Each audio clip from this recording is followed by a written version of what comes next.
Hello बच्चों, ये question पढ़ लेते हैं। A body is rolling without slipping on a moving plank as shown in figure.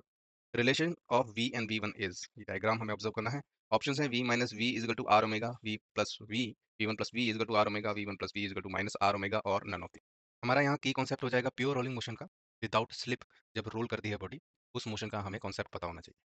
समझने के लिए मैंने यहाँ तीन डायग्राम बनाए हैं। देखिए, ये जो पॉइंट सी है हमारा, ये जो बॉडी रोल कर रही है, मान लीजिए सिलेंडर है, तो ये पॉइंट ऑफ सी मैंने लिया हुआ है, पॉइंट ऑफ कांटेक्ट, जो प्लैंक से टच होगा, कांटेक्ट करेगा।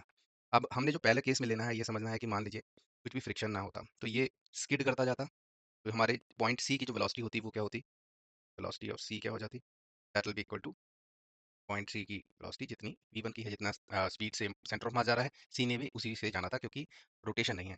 अब देखिए सेकंड केस में यहाँ जो डायग्राम बनाया है, यहाँ पर हम मान लेते हैं कि जो एंगुलर रोटेशन है वो होनी शुरू होगी, तो इसके कारण पॉइंट सी के पास जो नेट वेलोसिटी रह जाएगी इस केस में टू में, that v c will be, जितनी सेंटर ऑफ मास की वेलोसिटी है उतनी तो पहले ही थी। अब ओमेगा के कारण सी पॉइंट पीछे की तरफ it will move backwards with velocity of r omega. यहाँ पे आर कैपिटल दिया हुआ है, तो I will take r capital. जो हमारा थर्ड केस है that is our question. Third case में क्या है, ये जो प्लैंक है ये भी मूव कर रहा है वी वेलोसिटी से। अब जो हमारी थर्ड में कंडीशन है, विदाउट स्लिपिंग की कंडीशन जो है, उसके कारण क्या होगा, ये जो पॉइंट ऑफ कांटेक्ट होना चाहिए, इसकी कोई भी रिलेटिव वेलोसिटी नहीं होनी चाहिए प्लैंक के साथ। अगर रिलेटिव वेलोसिटी हो गई तो इसका मतलब स्किड हो गया। तो इसको हम किस तरह से अप्लाई कर सकते हैं, वी कैन से जो velocity of this contact point is with respect to plank, मैं पी से दिखा रहा हूँ, दैट शुड बी जीरो। तो वीसीपी कैसे निकालेंगे, जो हमें पता होना चाहिए, what is the velocity of this contact point minus what is the velocity of the Planck.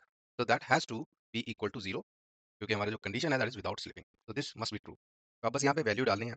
What is the v c, that is हम पहले ही सेकंड केस में निकाल चुके हैं। देखिए ऊपर डायग्राम में v one minus r omega, minus हो जाएगा v p, that is simple v दिया हुआ है, तो we can say v one minus v should be equal to r omega.